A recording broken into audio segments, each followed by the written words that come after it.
Que vayan leyendo un poquito.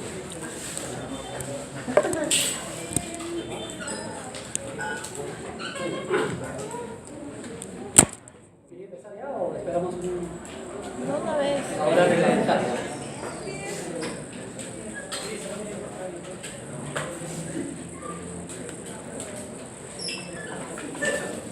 En todo caso, esa es la... ¿Qué tal? Primero, buenas tardes con todos.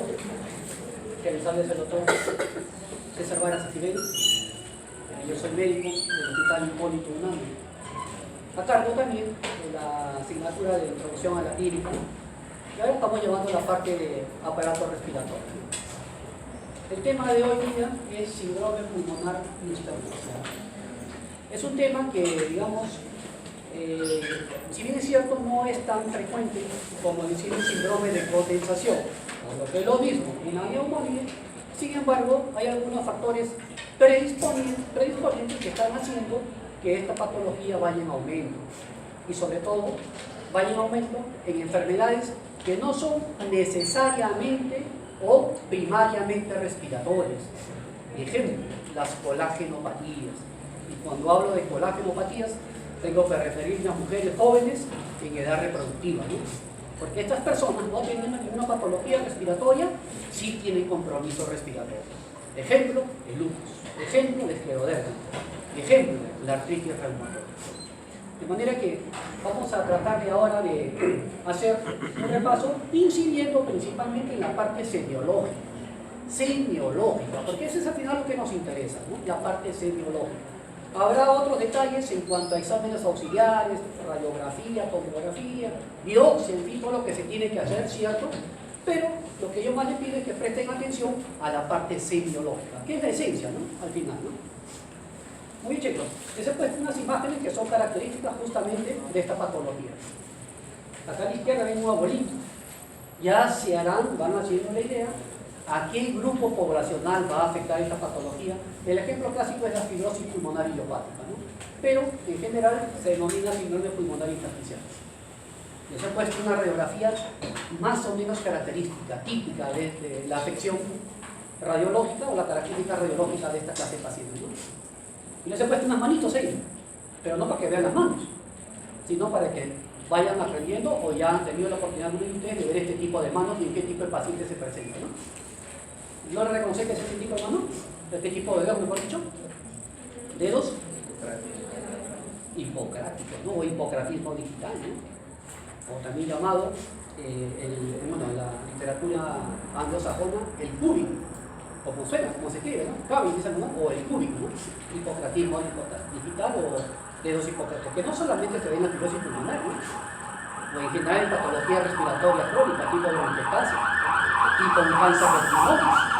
También, por ejemplo, se ven los que tienen patología hepática crónica, no cirrótica, ¿no? Pero nos ayuda el contexto clínico del paciente, ¿no? De manera que vamos a empezar haciendo algunas definiciones y luego lo que nos interesa, la parte fundamentalmente semiológica, ¿no? Definamos en todo caso, ¿qué cosas son? ¿A qué se refiere la enfermedad pulmonar intersticial difusa? Este es el término general. Aquí están agrupados todas esas patologías intersticiales crónicas. Y uno cuando escucha intersticial, uno se va haciendo una idea. Ah, o sea que no está afectado el alveolo. Ah, o sea que no están afectados los bronquios. Falso. Sí se afectan a la larga. Pero en general, muchas veces el inicio es a nivel intersticial. Por eso es que ahí dice es un grupo heterogéneo de enfermedades caracterizadas por alteraciones en el intersticio pulmonar. ¿No? Ustedes saben que es un espacio abierto entre la membrana basal del epitelio alveolar y el endotelio cavernoso. ¿De acuerdo? Pero, si bien es cierto, esta es una traducción anatomopatológica, y por eso que yo les adelantaba al inicio que el diagnóstico es con biopsia o a través de la biopsia. Sin embargo, también hay compromiso alveolar y a la larga también hay compromiso vascular. ¿De acuerdo? Por eso una de las complicaciones, y lo verán en el próximo capítulo, de estos pacientes que tienen fibrosis pulmonar es una patología donde hay agitación tubular, una complicación donde hay hepatomegalia y una complicación donde hay edema. ¿Cómo se llama eso? Secundaria a una patología respiratoria. ¿Cómo se llama, María? Por pulmonada, ¿no? por pulmonar. Y más precisamente lo van a ver cuando se lleve cardiología, pero eso es secundario, patología respiratoria. Muy bien. Entonces, lo siguiente es un grupo de enfermedades que comparten características clínicas, radiológicas e incluso anatomopatológicas. ¿De acuerdo? Muy bien. Hablemos de la etiología. El ejemplo clásico lo constituye la fibrosis pulmonar idiopática. ¿Por qué se llama idiopática? ¿Sabe lo que significa idiopática? Idiopático, no es idiota, por si acaso, ¿no? Idiopático. No se sabe la causa, como dice el doctor. Idiopático, ¿no? No se conoce. Por eso dice ahí que solo en el 35% de casos se comprueba el agente causal. No es muy frecuente y es ligeramente mayor en gente del género masculino. Quinta a sexta década. Es una enfermedad de adultos mayores, mejor dicho, ¿no? El ejemplo lo constituye la fibrosis pulmonar idiopática, aproximadamente el 40% de todo el conjunto de la cepa. Lamentablemente, cuando se diagnostica en estados avanzados. Por eso que la vida media es de 4 a 6 años, incluso hasta menos, porque se diagnostica en etapas o estadios avanzados, ¿no? Hay algunos factores potenciales de riesgo, exposiciones ocupacionales, por ejemplo, ¿no? Por ocupaciones. Hay algunos que están más expuestos. Luego vamos a ver un cuadro. Ejemplo, los que trabajan en la industria del vidrio, que no solamente están predispuestos, por ejemplo, en la industria del asbesto, asbestosis, cáncer pulmonar, factor de riesgo determinado, comprobado, sino también a cuadros intersticiales crónicos. El tabaco. El tabaco, ¿cuál es la principal patología respiratoria a que predispone el tabaco? ¿Cuál? El EPOC. Típico, ¿no? Típico. Sin embargo, estos pacientes también pueden hacer compromiso respiratorio tipo intersticial y hipofibrosis. ¿Alguien fuma acá? ¿Alguien toma? ¿Que nada? ¿Que está más aburrido su vida? Nadie fuma, nadie toma. Bueno, en todo caso, antes que un cigarro, uno podría aceptar un trago, pero en forma limitada, ¿no? Hay que tener bastante cuidado con el tabaco, con todo lo que uno se lleva al pulmón en una zona piteada.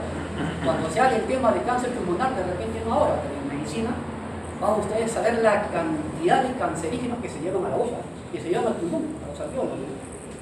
Bueno, algunas infecciones, efectivamente, está relacionado en algunos pacientes al virus de Epstein-Barr, al adenovirus, y algunos lo mencionan por ahí de repente a la hepatitis C. Y ahora algo que está de moda, ¿no? Algo que está de moda, la infección por VIH. El VIH tiene otras formas de manifestarse en forma crónica. Tanto es así que eso es lo que conduce a la muerte del paciente, ¿no? Al éxito del paciente. Pero en el camino puede haber complicaciones. Y una de las que constantemente nos puede hacer relacionar algún compromiso intersticial pulmonar es una patología oportunista que se llama infección por citomegalovirus, neumonía por citomegalovirus. Eso no le da a cualquiera, obviamente, le da a un paciente en el contexto de una inmunosupresión severa, el VIH, por ejemplo. Estos tienen esta forma de presentación, que uno podría pensar es una fibrosis pulmonar, pero en gente joven, ¿no? 20, 30, 40 años, ¿no? De manera que por ahí puede ser un indicio de buscar alguna alteración que tenga esta particularidad de inmunosupresión. El reflujo gastroesofágico, los que sufren de pirosis, ¿no? Aquellos que se les regresa la comida, por eso se lo vuelven a aspirar. Esta es una irritación crónica constante que también puede predisponer, como ya les dije, las colagenopatías, y hay algunas drogas citotóxicas. Luego vamos a ver algún cuadro donde está un poquito más detallado, ¿no? Este específicamente, la clasificación de la enfermedad pulmonar intersticial. Hay un gran número que están, digamos, englobadas dentro de las neumonías intersticiales idiopáticas. No se conoce cuál es la causa. Y recuerden que hasta un 40% no se llega a saber, incluso con biopsia y todo. ¿Qué te va a decir la biopsia? Proliferación intersticial con compromiso alveolo vascular. Yo diría, bueno, no se sabe qué es la causa, qué la produce eso, ¿no? Pero hay tanto los factores de riesgo, de todas las formas de presentación. Pero sí hablamos de causa conocida o asociadas a enfermedades del colágeno, por ejemplo, ¿no? ¿Qué pensarían ustedes una paciente 24 años de edad que tiene artralgias, rash malar, alopecia, úlceras orales? Esa paciente, ¿qué es lo que tiene? Tiene alto riesgo de que tenga lupus, y como compromiso, como forma de presentación o de compromiso respiratorio, probablemente vaya camino a la fibrosis intersticial. Cuando lo más frecuente en todo caso en lupus es la pleuritis lúpica, derrame pleural lúpico, ¿no? Así como la pericarditis lúpica, compromiso cardíaco y compromiso pulmonar más frecuente. Sin embargo, es un factor de riesgo para fibrosis con enfermedad pulmonar intersticial difusa asociado secundario a una colágenopatía. Vean ustedes ahí, inducidas por fármacos o radioterapia, causadas por, digamos, polvos inorgánicos. Esto tiene que ver con enfermedades ocupacionales. Aquellos que trabajan con la industria del asbesto, con la industria de las llantas, esas llantas que se han quemado allá en el cono norte, han visto ahora, ¿no? Que ha contaminado todo el cono norte, ¿no? Alto riesgo, de esas, tanto por exposición aguda como por exposición crónica, ¿no? Vean ustedes ahí, neumonitis intersticial idiopática de causa conocida, asociadas a enfermedades del colágeno. La más frecuente es esclerodermia, sin embargo no es lupus, es esclerodermia, la que más frecuentemente compromete aparato respiratorio, ¿no? Por fármacos, generalmente son citotóxicos, y estos citotóxicos se le dan a aquellos pacientes que tienen una neoplasia de fondo. También se le da a estos pacientes que tienen colágenopatía, o sea, tiene factor de riesgo tanto por la enfermedad que se le ha detectado como por el tratamiento que se le va a dar. Doble factor de riesgo, ¿no? Bueno, por irritación ocupacional y por bueno, enfermedades un poquito más graves, ¿no? Veamos acá, causas conocidas desde el punto de vista hematológico. La anemia hemolítica autoinmune tiene esta forma muchas veces de compromiso. El trasplante de médula ósea como una reacción a ese mecanismo, a ese trasplante. Infecciones, siempre está metido, chicos, no tiene pierde, TBC. TBC está metido en todo. Siempre cuando ustedes no sepan alguna pregunta que le hagan en cuanto a alguna enfermedad, digan, podría ser TBC, ¿eh? Y van a saber. No tiene pierde TBC, porque tiene 1000 caras de manifestarse. Esta es una de las formas. Y es más, un 30 a un 35% de pacientes, como secuela de la TBC, no solamente te da bronquiectasia, que dicho sea de paso es la primera causa de hemoptisis. El seminario cesado de hemoptisis, creo, ¿no? ¿No? Seminario cesado de hemoptisis, la primera causa por cefasia de bronquiectasia, no histeria. Esos pacientes que han tenido TBC como secuela hacen bronquiectasia. Y un 30 a 35% como secuela fibrosis pulmonar. Fibrosis pulmonar a la larga, o se comportan como fibrosis pulmonar. Pero es como causa, dice ahí, conocida o asociada el VIH en la forma de infección por citomegalovirus, la histoclamosis, la infección micótica diseminada, en el contexto de una infección micótica diseminada, plasmomicosis, neumocistosis, infección por neumocitis girovesi, que es otra de las patologías oportunistas en pacientes inmunosuprimidos. ¿De acuerdo? La neumonía por virus varicela zoster, y algo que está muy frecuente. Por ejemplo, si alguno de ustedes, chicos, vamos a suponer a cualquiera de ustedes, gente joven, ¿no? Menos de 25, 26 años la mayoría, o hasta menos. Si a alguno de ustedes le da una neumonía, ¿en qué germen pensarían? Es más, vienen con gran compromiso disneico, compromiso taquiña, disnea, uso de musculatura accesoria, ¿no? Y se le toma la placa de tórax y no se ve nada, excepto un compromiso intersticial, ¿no? Que te haga sospechar, ¿no? Fibrótico, qué raro, pero si tiene 22 años, ¿no? ¿Qué germen empezaría? Ahí está la atipicidad, ¿no? Que es el micoplasma. Ahí están los gérmenes atípicos. ¿Cuáles son? Micoplasma, clamidia y legionela, que no existe en el Perú. Micoplasma y clamidia, neumonía en gente joven. Que también se le puede meter un neumococo, cierto, porque es el germen más frecuente, estreptococo neumonía, el neumococo, cierto, pero en gente joven hay que pensar en micoplasma. Y el micoplasma tiene esta forma de presentación parecido, algo medio intersticial, ¿no? Patrón de isnelizante en aumento en gente joven y con una placa de infiltrado intersticial, ese micoplasma está descartado. Dicho sea de paso, tratamiento con macróleo, ¿no? Aspiración broncopulmonar, ya hemos visto, por enfermedad por reflujo gastroesofágico, y asociado a neoplasias. Las neoplasias también te puede dar de cualquiera sea el foco, te dan diseminación. Uno de los órganos, el pulmón, recuerden, al igual que el hígado, es asiento de metástasis. ¿Puede haber un tumor de origen primario que empezó en el pulmón? Sí. ¿Puede haber un tumor de origen, digamos, hepático que empezó ahí? Sí, cierto, pero generalmente son secundarismos. Hay tumores en otras partes que ahí van, al pulmón y al hígado. Y la forma, cuando se va al pulmón, es en la forma de diseminación linfangítica o linfangitis carcinomatosa. Y dicho sea de paso, hace simular una TBC biliar. ¿Alguna vez ha visto una TBC biliar? Es una de las formas de presentación. El infiltrado de retículo nodular. entre comillas, como puntitos blanquecitos, ¿no? Puntitos blancos en todo el pulmón.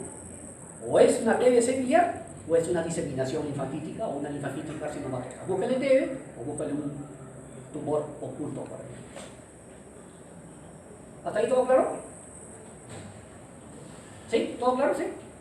O sea que se les puede hacer algunas preguntas. ¿Sí está todo claro, no? ¿Sí? Muy bien.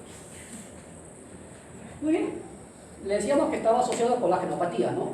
Les he puesto hoy el lupus porque es lo que más se ve. Sin embargo, a la colágenopatía a la cual más se asocia es al esclerodermia. Sin embargo, les he puesto el lupus ahí porque es lo que más común, ¿no? Más frecuente en mujeres, recuerden, una proporción 7 de 9 a 1, ¿no? Más mujeres que hombres, más gente joven. La forma más común del lupus es pleuritis lúpica, derrame pleural. Pero sin embargo puede asociar a telestasia laminares también.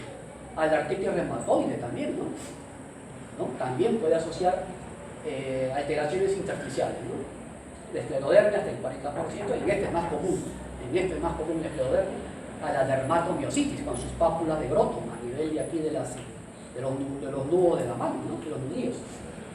Y el denominado síndrome seco, ¿no? Serostalmia y serostomía, síndrome de Jobre, también asocia patología intersticial.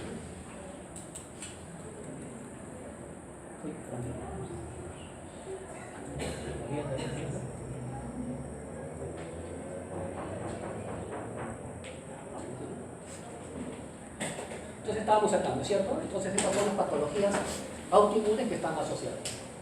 Muy bien, hay otras causas que también están relacionadas y más o menos se han identificado. Por ejemplo, la vasculitis, la granulomatosis de Wegener, la enfermedad de Chur-Strauss. De repente en el capítulo de reumatología se ampliará con mayor detalle, pero estos pacientes que tienen esta vasculitis tienen compromiso respiratorio. Fármacos, metotrexato, azathioprina. A estos pacientes muchas veces se los trata con esto. Doble motivo, como les decía. Algunas enfermedades hereditarias que son mucho menos comunes y otras enfermedades digestivas que son menos frecuentes. Vean ustedes ahí, agentes farmacológicos involucrados, quimioterápico, ciclofosfamida, entre los más comunes, azathioprina.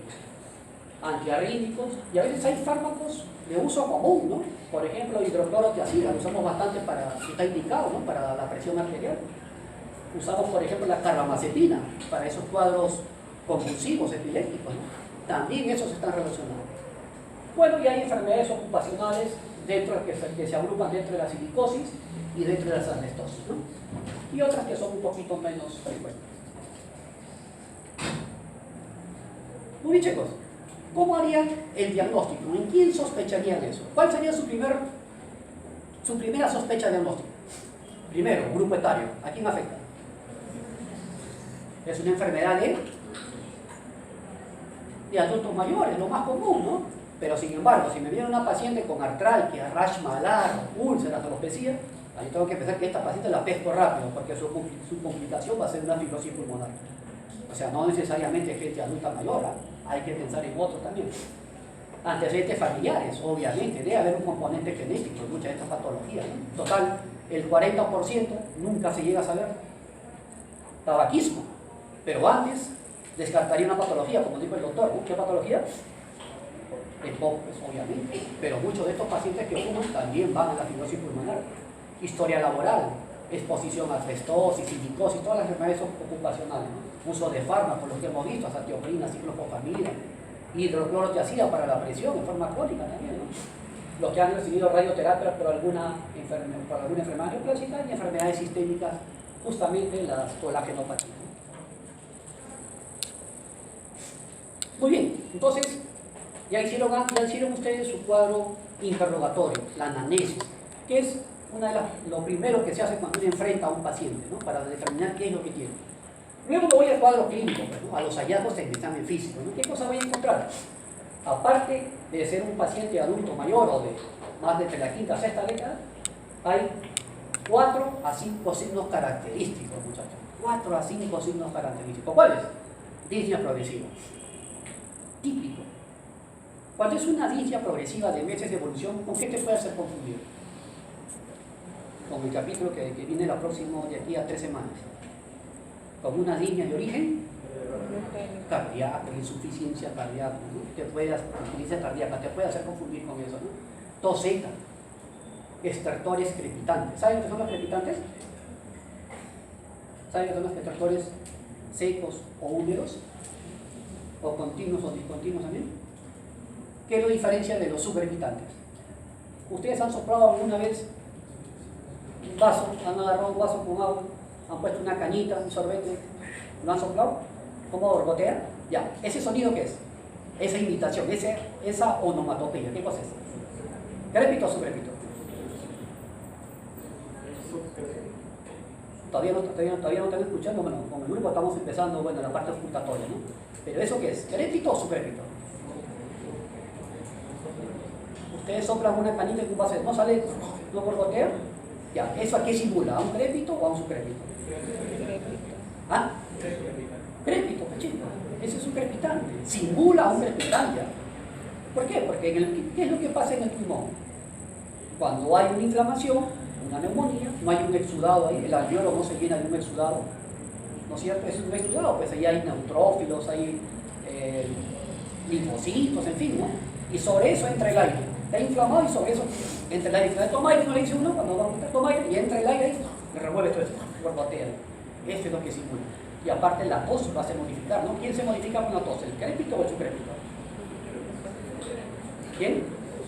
El subcrépito traduce obstrucción de vía bronquial. Recuerden eso. El subcrepitante traduce obstrucción de vía bronquial.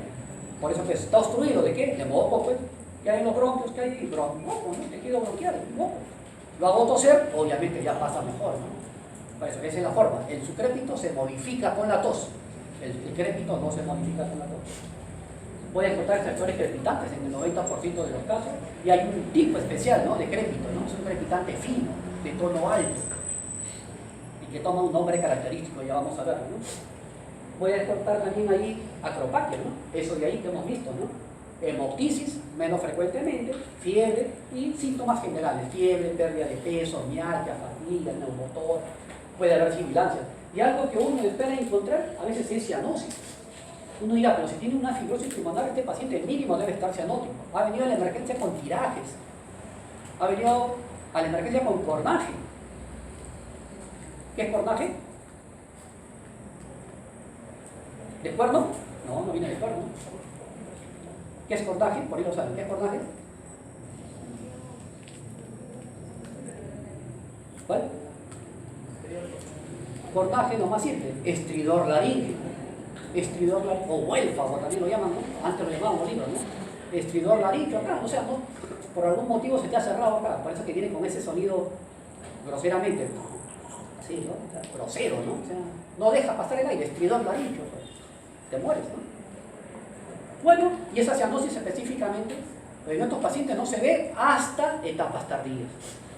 Y a propósito, ¿cuánto se requiere de hemoglobina insaturada para que haya cianosis? ¿Qué porcentaje?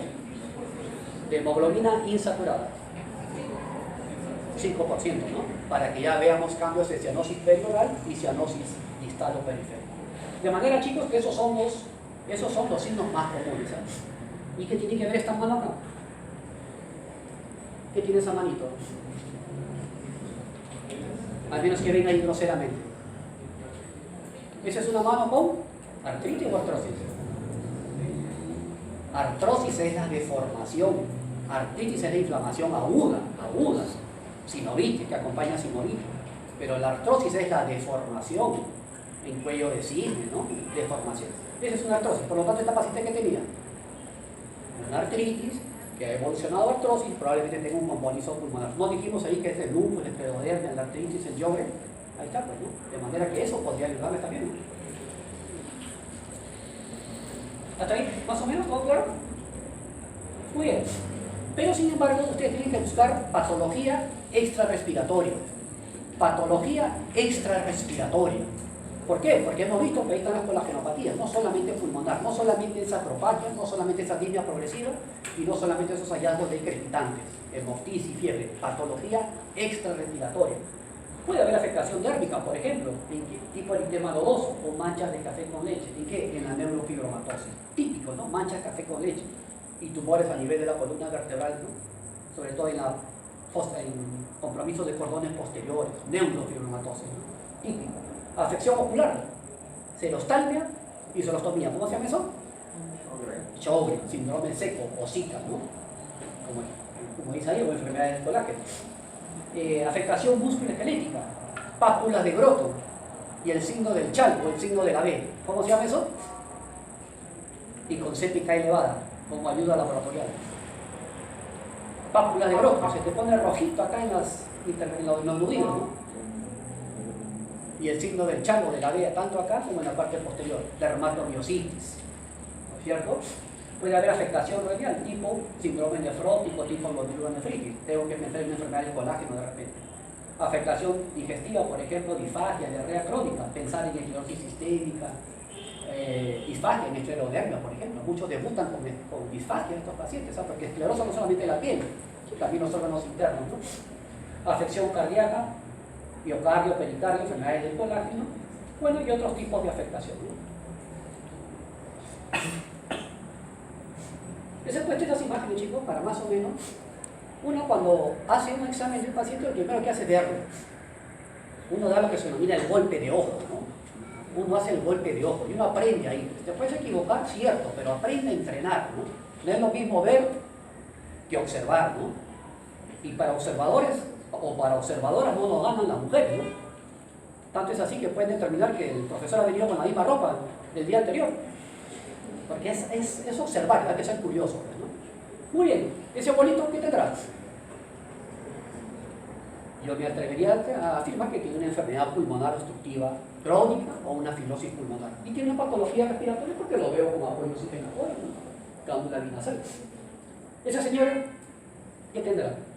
Primero, ¿qué tipo de facies es? Facies caquética, consumida, adelgazada. ¿En relación a qué patología podría estar? ¿Cuál? ¿Cuál no tiene pierna? Sí, pacientes con tuberculosis, facies caquéticas.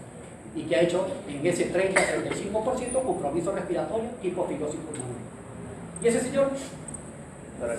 Tórax en tonel. ¿Con qué patología está relacionada? Con enfisema pulmonar o con EPOC, ¿no? Recuerden que el EPOC tiene dos formas de presentación clínica, tipo enfisema o tipo bronquitis crónica. ¿Qué predomina acá? La disnea. ¿Qué predomina acá? Broncorrea, ¿no? Al igual que en la bronquiectasia, ¿no? Y este morenito,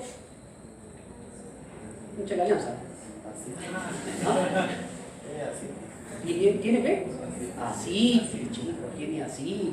Es un paciente con hepatopatía crónica. ¿Qué tipo de respiración le provoca?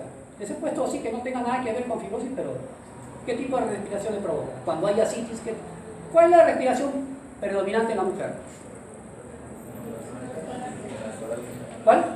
Torácica. En el hombre, tórax abdominal. ¿Y aquí qué estaría predominando? Tarea para la casa, entonces revisen respiración paradójica. Paradójica. ¿Y qué tipo de patologías se presenta? ¿Y este patita? Pectum. ¿Tendrá una traducción patológica? No. Hay gente que viene con su pectum excavatum o hay gente que viene con su pectum carinatum, con su pecho de paloma, ¿no? O tórax en quilla, ¿no? No hay traducción patológica. Se mueren de cualquier cosa menos por eso. ¿Y este de acá qué tiene?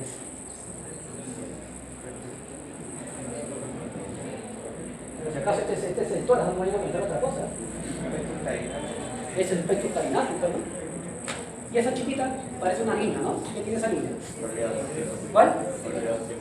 Hombro caído, ¿no? Sifoescoliosis, que predispone a enfermedades restrictivas pulmonares por expansión típicamente, ¿no? Sifoescoliosis, ¿no? Muy bien.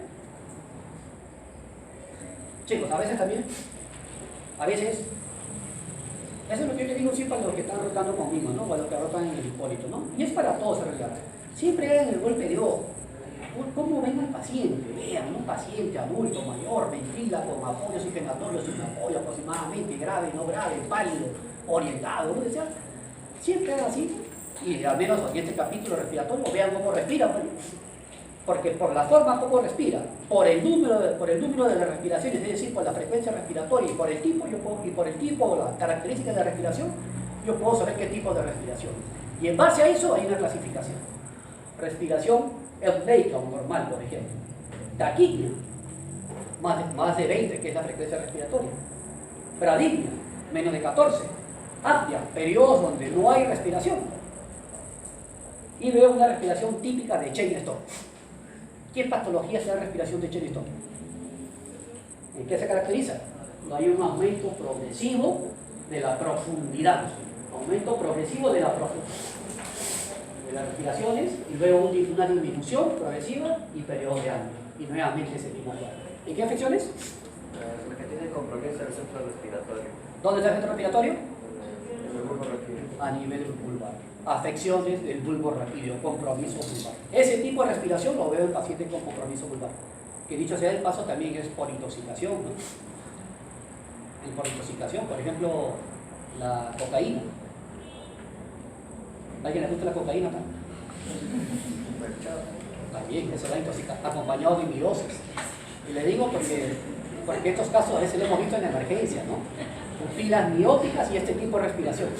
Aumenta, entra periodos de alta. Intoxicación por cocaína. Gente joven, en un contexto obviamente, ¿no? Y esta respiración de Biot, que es más uniforme en cuanto a profundidad, pero también con periodos de alta. También denominada respiración de Biot o atáxica, también le llaman, ¿no? ¿Dónde se ve eso? Ataxia. ¿Qué es ataxia?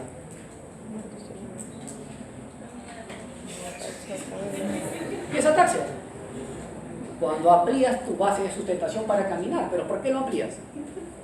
Porque no tienes estabilidad en los cordones posteriores. Atáxica o vulvar, también compromiso vulvar, ¿no? O de cordones posteriores. Y la respiración de Kussmaul, aunque no es parte del capítulo, pero ¿dónde se ve eso? Y la acidosis. ¿Qué tipo? Metabólica. En la acidosis metabólica, ¿no? En la acidosis metabólica, tipo cetoacidosis, por ejemplo. ¿Alguna pregunta por ahí hasta ahora? ¿Todo bien? Muy bien. Luego de observar y luego de determinar el tipo de respiración, ¿qué cosa hacemos? El examen físico. ¿Y en qué consiste el examen físico respiratorio? En observar, en palpar, en percutir y en ocultar. Y ahí están los hallazgos que uno encuentra en este tipo de afección. A la inspección es un paciente adulto mayor, probablemente con apoyo oxigenatorio, adelgazado, con uso de musculatura accesoria, tiraje supraclavicular, intercostal, ¿no? Aleteo nasal. ¿Qué voy a encontrar a la palpación? ¿Qué se valora la palpación? Vibración, amplexación y vibración local. ¿Cómo estarían en la fibrosis? La amplexación, ¿cómo estaría? ¿Y las vibraciones?